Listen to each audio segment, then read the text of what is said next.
Meu nome pouco importa para esta história. O que importa é a lembrança, o silêncio do campo e o peso dos segredos que parecem se entranhar na terra como raízes velhas. Sempre vivi no interior, em uma vida simples, feita de manhãs frias, cheiro de café fresco e tardes longas em que o vento carrega o sussurro dos eucaliptos. Não tenho filhos, nem marido, apenas a solidão e os livros antigos que herdei de meu pai, um homem que também acreditava que todo pedaço de terra guarda sua própria narrativa. Desde menina, desenvolvi o hábito de colecionar histórias. Enquanto as outras garotas sonhavam em casar cedo ou mudar-se para a cidade grande, eu me sentia atraída por ruínas, por casas abandonadas, por cartas amareladas esquecidas em baús. Sempre tive a sensação de que o passado chama, e que, quando a gente se aproxima dele, escuta ecos de vozes que ainda querem ser ouvidas.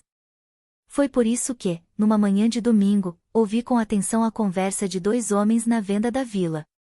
Entre goles de pinga e risadas baixas, comentavam sobre um leilão que aconteceria no final da semana.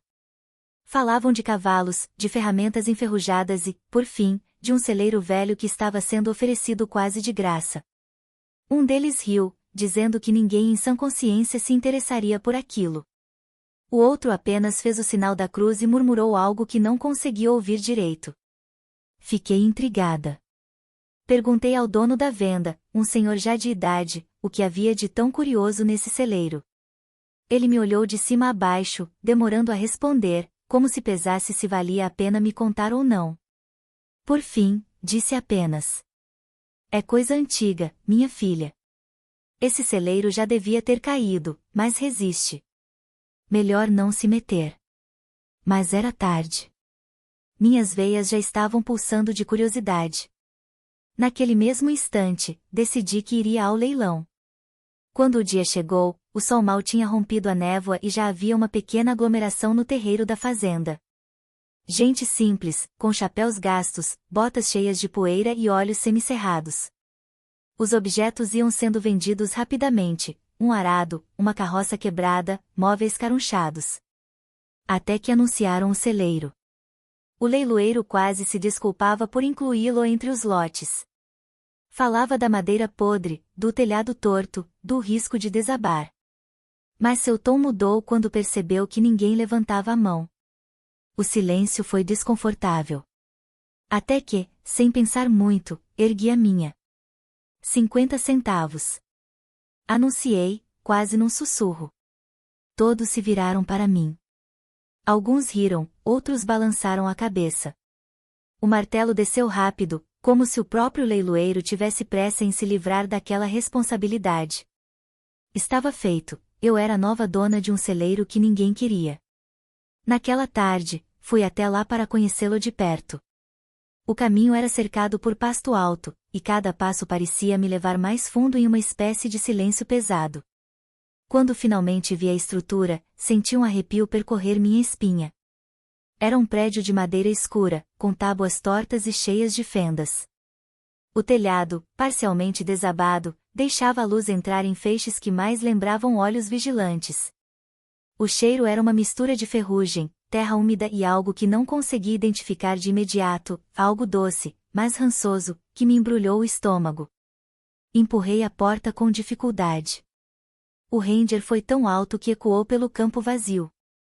Lá dentro, havia fardos de palha desfeitos, ferramentas abandonadas e restos de correntes penduradas nas vigas. O ar parecia mais frio do que lá fora, e tive a estranha impressão de estar entrando em um lugar que ainda pertencia a alguém, ou a alguma coisa. Enquanto explorava, percebi detalhes que não batiam. Havia marcas de faca entalhadas nas paredes, símbolos que não reconheci de imediato. Também encontrei manchas escuras no chão, já apagadas pelo tempo, mas ainda visíveis. A cada passo, sentia que o celeiro me observava, como se tivesse consciência própria. Foi então que ouvi passos atrás de mim. Virei-me rápido, mas não havia ninguém. Só depois percebi que um dos vizinhos me observava da porteira, um homem alto, de rosto fechado e olhos miúdos. Ele não se aproximou. Ficou parado, apoiado no arame farpado, como se sua simples presença fosse um aviso. Decidi sair e caminhei até ele. Antes que eu dissesse qualquer palavra, ele falou em tom baixo, quase paternal, mas carregado de firmeza. Ninguém mexe nesse celeiro, moça, tem coisas que é melhor deixar enterradas. As palavras ficaram ecoando em mim o resto do dia. Eu deveria ter sentido medo. Mas, ao contrário, senti um chamado ainda mais forte. Era como se o celeiro tivesse me escolhido, e, no fundo, eu sabia que não iria parar por ali. Nos primeiros dias após a compra, decidi que precisava colocar alguma ordem naquele celeiro. Era impossível permanecer ali dentro por muito tempo sem que a poeira e o cheiro de ferrugem me incomodassem. Levei uma vassoura, um lampião, um balde com água e comecei o que pensei ser uma simples faxina. A cada palhada que retirava, revelavam-se objetos esquecidos pelo tempo, uma roda de carroça quebrada, um arreio ressecado, facas sem fio e pedaços de corrente que mais pareciam ter sido usadas para prender algo que não deveria escapar. O chão estava coberto por anos de abandono, e a cada golpe de vassoura eu sentia como se estivesse varrendo também camadas de silêncio. À noite, no entanto, algo começou a incomodar meu repouso. Eu morava em uma pequena casa próxima dali, e o celeiro podia ser visto pela minha janela. Logo na primeira madrugada, acordei com um barulho seco, como se madeira tivesse rangido. Pensei ser o vento. Voltei a dormir, mas logo depois ouvi passos. Não eram leves como os de um animal, mas compassados, pesados, como de alguém caminhando dentro do celeiro. A princípio ignorei, mas nos dias seguintes as batidas se repetiram. Ora um estalo na parede, ora um rangido nas correntes que eu jurava ter retirado. Passei a dormir mal, sempre com a sensação de que havia alguém, ou alguma coisa, lá dentro. Decidi investigar durante o dia, para acalmar minha mente. Foi assim que encontrei as primeiras marcas na madeira. Eram inscrições antigas, riscadas com lâmina, algumas tão fundas que pareciam feridas abertas no tronco. Entre elas, mãos impressas com tinta escura, como se alguém tivesse mergulhado a palma em um líquido espesso e marcado as tábuas. Outras eram símbolos estranhos, linhas retorcidas que não consegui decifrar. Passei os dedos por eles e senti um arrepio percorrer minha espinha. Aquilo já não parecia apenas um celeiro comum. Era como um livro de madeira, guardando histórias que ninguém ousava contar. Na tarde seguinte, fui até a venda da vila comprar mais querosene para o lampião. Aproveitei para puxar conversa com o mesmo senhor que havia me alertado no leilão. Perguntei se conhecia algo sobre as marcas no celeiro. Ele desviou o olhar e fingiu não ouvir, mas sua mão tremeu ao devolver o troco. Insisti. Foi então que um homem sentado no balcão, de chapéu baixo e voz rouca, se intrometeu. Esse celeiro foi do Joaquim da Serra, disse, sem erguer os olhos. Homem solitário, ninguém sabia muito dele. Sumiu de um dia pro outro, sem deixar rastro. O silêncio tomou conta do lugar. Os demais clientes fingiam estar ocupados, mas prestavam atenção em cada palavra. Uns dizem que ele se enforcou lá dentro. Outros que fez pacto com coisa ruim e foi levado, continuou o homem. Só sei que, desde que desapareceu, ninguém mais quis mexer naquele pedaço de terra. Voltei para casa com aquelas histórias martelando em minha cabeça. Não sabia se eram lendas inventadas para assustar, como tantas outras que circulam em vilas pequenas, ou se havia algo de verdadeiro por trás. Mas, naquela noite, quando as batidas voltaram a soar, senti que talvez houvesse mais do que simples imaginação. Eu tentava me convencer de que estava cansada, de que o barulho era apenas o estalar da madeira velha, mas a sensação de ser observada crescia. Não importava se era dia ou noite, sempre que entrava no celeiro sentia como se um par de olhos invisíveis me seguisse de perto. Comecei a evitar ficar sozinha ali dentro, mas ao mesmo tempo algo me puxava para aquele lugar. Era como se uma parte de mim quisesse desvendar o que tantos evitavam. Era medo, sim, mas também curiosidade. Uma tarde, sentei-me na soleira do celeiro e pensei seriamente em vender tudo. Poderia desistir, procurar outro terreno, esquecer aquele lugar e suas histórias. Mas, no fundo, algo me dizia que, se o fizesse, passaria o resto da vida me perguntando o que havia por trás das marcas, das vozes, das madrugadas mal dormidas. Foi então que tomei minha decisão, eu ficaria. Custasse o que custasse, iria descobrir o que o celeiro escondia. E, naquele instante, o vento soprou forte pelas frestas da madeira, levantando poeira e fazendo as correntes se agitarem sozinhas. Juro que ouvi um sussurro baixo, quase como uma risada. E compreendi que minha escolha não tinha mais volta. As reformas no celeiro avançavam lentamente. Eu mesma me encarregava de quase tudo, pois poucos vizinhos aceitavam chegar perto. Os que se atreviam a me ajudar desistiam após poucas horas, alegando dor de cabeça, mal-estar ou simplesmente inventando desculpas para ir embora. Não os culpo, o ar ali dentro parecia mais denso, carregado de uma presença invisível que até mesmo eu começava a sentir nos ossos. Foi durante uma dessas tardes solitárias de limpeza que descobri o alçapão.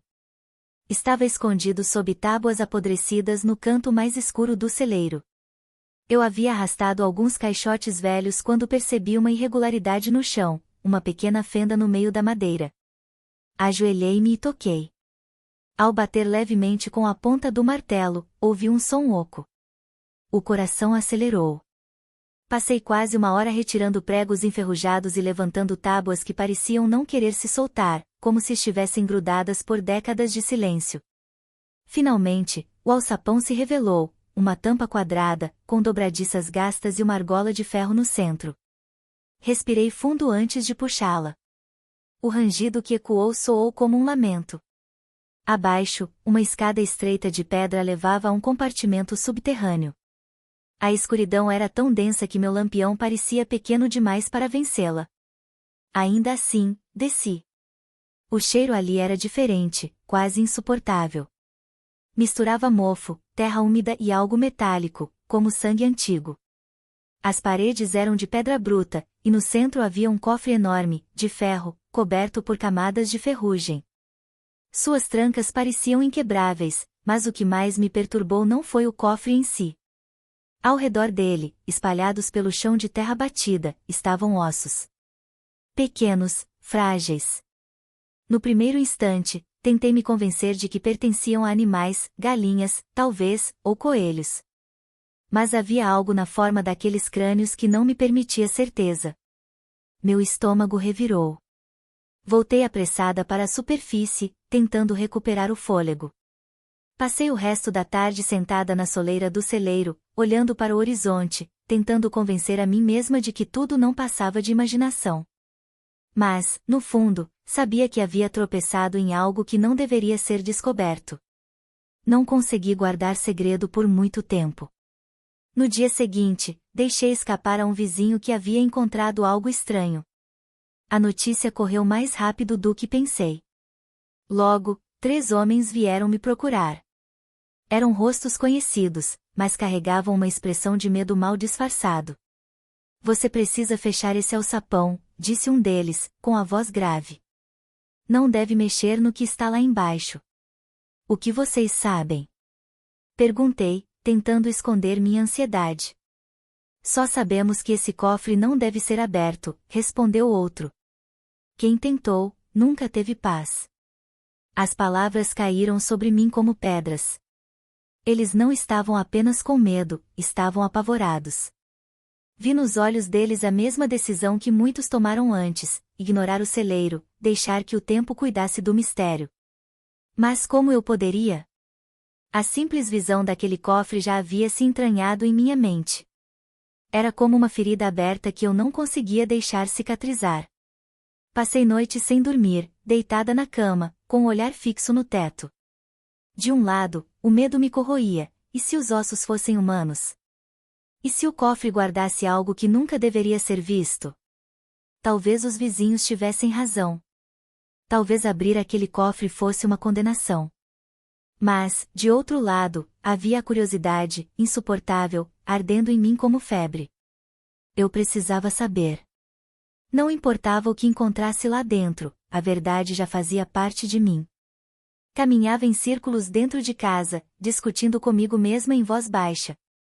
Às vezes, sentia que havia uma segunda voz, não minha, sussurrando junto: abra, descubra. Certo dia, voltei ao celeiro decidida a colocar fim àquela tortura.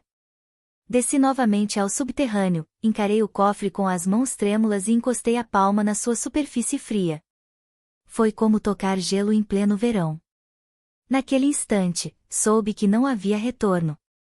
Olhei em volta, os ossos pareciam mais próximos, como se tivessem se movido de lugar.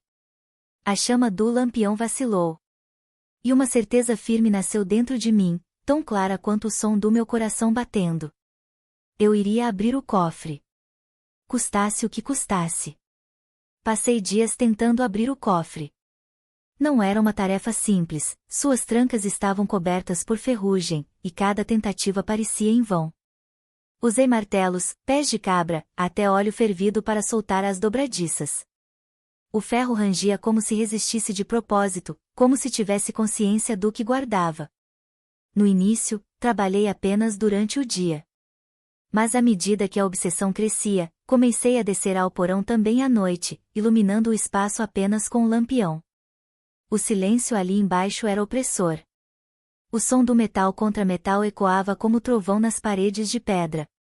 A cada golpe, sentia que algo invisível me observava, aguardando o momento em que o cofre cederia. Foram 5 dias de esforço. Meus braços doíam, minhas mãos estavam cheias de cortes. O sono já não vinha fácil.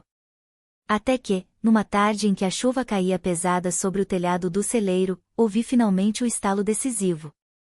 A fechadura se quebrou, e o cofre se abriu lentamente, soltando um hálito de ar viciado, úmido e antigo. Prendi a respiração, esperando encontrar moedas, joias ou qualquer riqueza escondida. Mas dentro não havia ouro. O que vi foi muito mais perturbador. Sobre panos já apodrecidos estavam cadernos grossos, de capa preta e bordas carcomidas pelo tempo. Havia também fotografias amareladas, pequenos objetos de ferro e madeira que mais pareciam instrumentos de algum ritual. Peguei o primeiro caderno. Suas páginas estavam cobertas de uma caligrafia irregular, difícil de decifrar. Aos poucos, consegui entender os relatos. Falavam de noites sem lua, de círculos desenhados no chão, de velas negras acesas dentro do celeiro. O antigo dono, Joaquim da Serra, escrevia sobre vozes que vinham do vento, sobre pactos feitos em troca de poder e sobre desaparecimentos de pessoas que nunca mais foram vistas. Cada página era mais sombria que a anterior. Relatava sacrifícios, promessas e uma dívida que jamais havia sido paga. Senti minhas mãos tremerem enquanto lia, mas não conseguia parar. Peguei então as fotografias. Eram retratos antigos, de homens e mulheres que não reconheci. A maioria tinha o olhar apagado, distante, como se já não estivessem vivos no momento em que a foto foi tirada. Mas uma delas fez meu coração parar. Era a fotografia de uma menina. Seus cabelos escuros estavam presos em tranças simples, o vestido era claro e já poído pelo tempo. Mas o rosto era quase o meu. Olhei fixamente, comparando os traços, o formato dos olhos, o queixo, até mesmo o leve sinal perto da boca. A semelhança era perturbadora demais para ser coincidência. Soltei a foto como se queimasse. Ela caiu no chão de terra, virando-se para baixo. Mas mesmo sem olhar, eu sentia o peso de sua presença. A partir daquela noite, os sons no celeiro se intensificaram. Já não eram apenas rangidos ocasionais. Agora havia murmúrios, como vozes conversando em um idioma que não compreendia. Escutava correntes arrastando-se no porão, mesmo quando eu não estava lá embaixo. Certa madrugada, acordei com a sensação nítida de que alguém caminhava dentro do meu quarto, mas ao acender o lampião não havia nada. Era impossível negar. Ao abrir o cofre, eu havia trazido algo à tona. Algo que deveria continuar escondido. Passei a evitar ficar sozinha por muito tempo no celeiro. Ainda assim, era como se ele não me deixasse em paz. O vento parecia soprar apenas em sua direção, as sombras dentro dele pareciam se mover de modo diferente do resto. Peguei novamente o caderno e tentei encontrar alguma explicação. Havia trechos que falavam de linhagem, de herdeiros que carregam o peso da promessa. Meu sangue gelou. Será que aquela menina da fotografia, tão parecida comigo, tinha alguma ligação comigo mesma? Uma ancestral?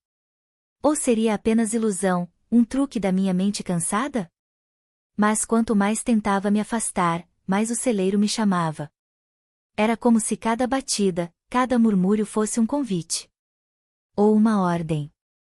E no fundo, em silêncio, eu sabia, não havia mais volta.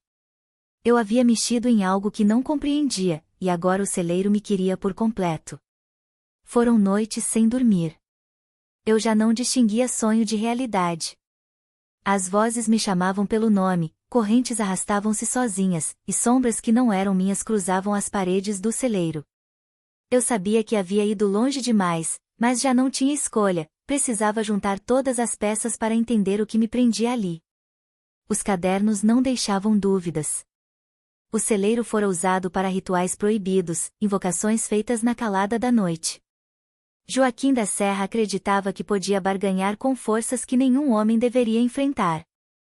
Ele escrevia sobre um selo que mantinha algo preso no subsolo. Nas últimas páginas, a caligrafia tremia, as frases eram cortadas por manchas escuras. A última anotação dizia apenas: não consegui. Ele saiu. Naquele instante, compreendi o desaparecimento dele. Joaquim não abandonara a terra nem fugira. Ele fora engolido pelo próprio pacto, levado por aquilo que libertara. O celeiro era mais do que madeira velha e ferrugem, era uma prisão. E eu, sem saber, havia arrebentado suas correntes. Quando compartilhei minhas descobertas com alguns vizinhos, percebi a verdade nos olhos deles. Todos já sabiam, de uma forma ou de outra. Foi por isso que o terreno nunca atraiu compradores. Foi por isso que me deixaram levar o celeiro quase de graça. Eu havia herdado não apenas uma construção abandonada, mas um fardo que ninguém mais ousava carregar. Esse lugar não é seu, disse-me o mesmo homem que me alertara no primeiro dia. Esse lugar escolheu você. Voltei para casa com o peso dessas palavras. Será que havia, de fato, uma ligação entre mim e o celeiro? A fotografia da menina tão parecida comigo não saía da minha mente.